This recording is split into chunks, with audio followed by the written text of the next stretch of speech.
Compañeros, buenas noches. Mi nombre es José Arles Mejía, estudiante de octavo semestre de Administración Pública Territorial, CEPTAD Miranda. A continuación les voy a hablar de el narcotráfico, un tema de gran injerencia a nivel nacional, a nivel mundial y a nivel local, ¿no? Que por su misma estructura, por su mismo, por su misma fuerza, pues ha cambiado y ha sido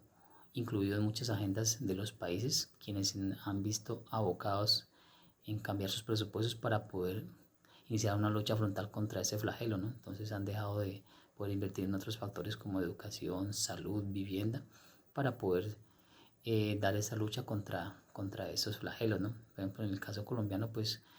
eh, su mayor aliado, que es Estados Unidos, le ha exigido que inicie esa guerra para poderle seguir colaborando. Entonces, en esa respuesta, pues ha tenido que iniciar esta guerra para poder ir alejando un poquito ese flagelo. Ha sido una guerra bastante difícil y bastante compleja, pero ha logrado algunos avances. Hablemos de un contexto a nivel latinoamericano, pues vemos que hay países productores como lo son México, Perú, Bolivia, Colombia, mayormente, ¿no? Hay otros que producen, pero en menos cantidades, pero son los que más llevan como la delantera en esto. Y países consumidores como lo es directamente Estados Unidos, ¿no? Que es el mayor consumidor a nivel mundial. Eh, Vemos, por ejemplo, los carteles de México, carteles bastante duros, bastante sangrientos, que han generado guerras a nivel internos entre ellos mismos, entre los carteles con el Estado, para poder seguir produciendo y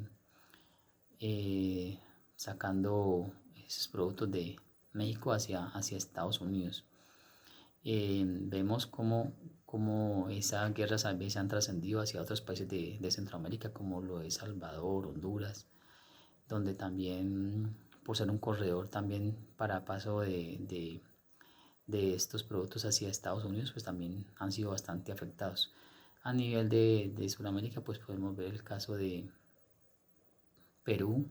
Bolivia, que son productores también en menos cantidades, pero igual productores, no han tenido tantas dificultades a nivel interno porque no existen grupos al margen de la ley que alteren también esos procedimientos. Colombia es un país que geográficamente ha sido muy bien posicionado y por su posición cerca al eje ecuatorial, pues tiene un clima muy propicio para cultivar muchas cosas. Y entre esas, pues claro, los cultivos ilícitos son los que más fuerza han tomado, donde el mismo gobierno pues ha propiciado de que, como no ha ayudado al campesino en algunos sectores, pues estos se ven abocados a buscar formas de producir para sostener sus familias, ¿no? Y en ese sentido, pues el narcotráfico pues les brinda una gran opción, una gran oportunidad porque este producto o estos productos que salen de esas plantas que ellos cultivan, pues van hasta sus propias fincas y se las compran sin necesidad de tener que salir a ofrecerlas o a revenderlas o a ver quién se las compra o si les pagan a buen precio, ¿no? El narcotráfico pues tiene unas estructuras muy poderosas en ese sentido y pues pueden ayudar al campesinado que incluso le dan la plata antes de que siembre para que siembre y posiblemente cuando ya cultive pues pague esa plata que le han dado en adelanto. Entonces ha sido bastante complejo. A nivel de Colombia podemos hablar de que los cultivos ilícitos llegaron hacia la década de los años 60, inicialmente la marihuana, que llegó a la Sierra Nevada de Santa Marta, fue cultivada pues en las partes altas y luego bajada hacia los terrenos planos y de ahí transportada vía marítima hacia Estados Unidos, que era el principal consumidor. Estados Unidos al ver eso, pues hacia 1980 se convierte en el principal productor de marihuana, que la producían allá a nivel local, pero también existe en ese momento una transformación a nivel de generacional, donde surge un nuevo cultivo o una nueva droga como lo es la cocaína, que sale de la base de la hoja de coca. Entonces, en ese momento, pues Colombia empieza a producir surgen carteles muy fuertes, muy poderosos acá a nivel interior, como es el cartel de Medellín,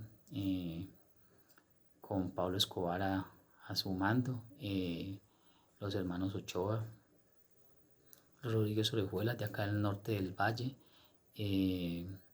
el cartel del Mexicano también. Fueron carteles muy fuertes que tuvieron gran auge y gran fuerza porque producían en grandes cantidades y exportaban hacia los países consumidores como los europeos y Estados Unidos, recogiendo grandes recursos y generando grandes guerras a nivel interno entre ellos mismos, entre sus bandas, porque formaron grupos armados para proteger su negocio y a la vez pues querer como dominar todo el mercado un solo jefe o un solo patrón, como decían ellos mismos. Y hacia esa década, pues Pablo Escobar tiene una gran injerencia en la política y inicia una guerra contra el Estado. El Estado, al ver todo esto que suscita fuertes confrontaciones entre el narcotráfico y el Estado, donde existe una guerra y en esa década existen muchos muertos, muchas bombas, y entonces decide dar una guerra frontal contra esto. Inician por extraditar a Harold hacia los Estados Unidos, luego dan de baja al mexicano, posteriormente pues hacia los 90 cae Pablo Escobar y así poco a poco van acabando con esos carteles. A la medida que esos carteles se fueron disminuyendo, fueron perdiendo fuerza, pues fueron surgiendo grupos armados al margen de la ley o que ya existían pero que no tenían una injerencia fuerte en el narcotráfico, pero al desaparecer esos carteles pues ellos entran a ser parte de este negocio y entran a formar también una guerra para poder dominar estas rutas y este negocio. Podemos ver que lo que es la FARC, las autodefensas, las BACRIM, las bandas criminales entran a esta lucha por dominar esos territorios donde se existían grandes cultivos de coca para sostener sus estructuras y siguen en esa lucha. Pasa ya de ser de cárteles a grupos armados al margen de la ley. De allí pues pasamos a un contexto ya a nivel regional, hacia el norte del Cauca. El norte del Cauca también geográficamente está muy bien posicionado. Podemos ver que tenemos unas cordilleras con unas tierras muy fértiles y también con unas cordilleras que conectan y salen hacia el Océano Pacífico, que también es una ruta muy privilegiada, donde los carteles lo utilizan para sacar esos cultivos esos productos hacia el exterior, como lo es Estados Unidos o Europa. Por eso vemos que aquí se ha concentrado mucho lo que tiene que ver con el narcotráfico. También podemos ver de que hacia la década de los 70, 80, el norte del Cauca pues era productor de café, pero a raíz de que a Colombia llega una plaga como fue la roya que acabó con muchos cafetales y golpeó mucho el campesinado, se dio en la obligación de cambiar hacia los cultivos ilícitos, generando pues una nueva forma de producir para ellos, porque el gobierno pues no les ayudaba y ellos necesitaban pues subsistir para sostener a su familia. Por eso dan ese giro hacia los cultivos ilícitos. Y pues estos pues como ya que existía presencia de las FARC, entonces ellos empiezan a manejar este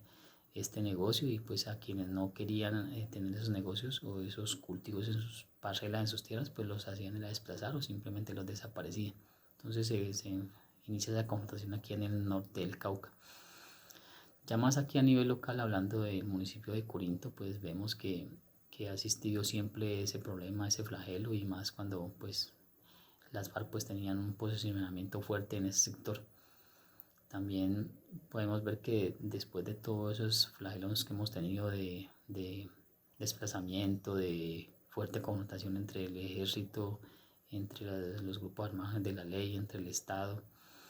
vemos también como cuando se ha iniciado el proceso de paz por el presidente Santos y las FARC se acogen a eso, pues ellas abandonan esos territorios y quedan estos territorios pues a la deriva y posteriormente ingresan nuevos grupos a tomar posesión de esos para seguir controlando el narcotráfico, que es el que sostiene todas esas bandas criminales. Luego ingresan aquí el ELN, unas disidencias de las FARC, algo otros grupos armados al margen de la ley que vienen a confrontar acá para poder seguir manejando estas líneas del narcotráfico. Entonces vemos cómo cambia de actores, pero el factor principal, que es el narcotráfico, que está influyendo allí, siempre está presente, que es el que nos ha llevado a que tengamos toda esa confrontación, todo ese baño de sangre y toda esa guerra aquí en el norte del Cauca y aquí en nuestro municipio. Adicionalmente, pues también tenemos que Corinto también cuenta con un resguardo indígena que también ha tenido bastante injerencia, porque podemos ver que ellos luchan por su territorio. Ellos dicen que la tierra es la madre de ellos, ellos le llaman la madre tierra. Ellos luchan, dicen que la quieren liberar de todos sus flagelos, quieren que en sus territorios no hayan grupos armados, que no hayan cultivos ilícitos, que eso les daña su tranquilidad espiritual, su armonía con la tierra. Entonces ellos quieren desplazar a todos estos actores de sus territorios, y vemos cómo inician ellos una confrontación de frente contra esos grupos, lo cual hemos visto últimamente cómo esto les ha afectado gravemente a ellos, porque han tenido muchas muertes, porque ellos se han ido a confrontar a un enemigo muy poderoso y un enemigo que está armado, mientras que ellos simplemente tienen un bastón de mando. Y en estos días hemos visto unas masacres acá, principalmente en Toribío, aquí en la zona del Palo, el Caloto también. Y más aún cuando hemos visto que también ha llegado acá o ha tenido injerencia el cartel de Sinaloa, un cartel también de México, que es muy poderoso y ha llegado a querer manejar los hilos de narcotráfico en el sector. Entonces vemos cómo hay una gran confrontación en nuestro municipio, en nuestro territorio, donde es difícil por momentos, porque la población quedamos allí en medio de estas situaciones que se manejan. También como la parte económica, la parte afectiva, la parte psicológica se ve afectada por toda la confrontación, por todos los muertos, por todos los niños que han caído también pues, en el consumo de las sustancias alucinógenas, y todo eso genera una gran problemática a nivel local, ¿no? Y eso se extiende hacia otras regiones. Por eso la población pues, que quedamos inmersos allí, pues tenemos esa gran dificultad, y creemos de que no queremos estar inmersos en esa problemática, pero pues nos ha tocado, y la idea es que de una u otra forma la economía de este sector se sostiene a base de esos cultivos. Entonces cuando esos cultivos digamos que está duro o está difícil para la zona alta, pues acá en la zona plana se siente mucho este, este vacío de que no hay movimiento a nivel económico, porque no tenemos más empresas, no tenemos otros productos que generen una economía rentable y fija en nuestros territorios. Entonces por eso ese flagelo es el que más toma fuerza y más toma una gran injerencia en todo lo que tiene que ver con lo local, y más pues con la injerencia de los grupos armados, que son los que presionan para que tanto el campesinado como quienes lo siembran, quienes los producen, quienes los transportan, pues trabajen, digamos que directamente para ellos. Entonces ese es como el contexto que dejo de lo que tiene que ver con el narcotráfico y toda la injerencia que tiene a nivel local, regional, nacional e internacional, porque vuelvo y repito, es una empresa con un músculo financiero y económico muy poderoso, que mueve todo, que mueve todas esas finanzas, que mueve también lo que es el manejo o el negocio de las armas. También forma grupos, grupos que se apoyan en este flagelo por el poder económico que maneja. Entonces ese es lo que quería hablarles el día de hoy acerca del narcotráfico y todo el daño que ha causado en nuestro territorio y a nivel nacional y a nivel internacional. Muchas gracias.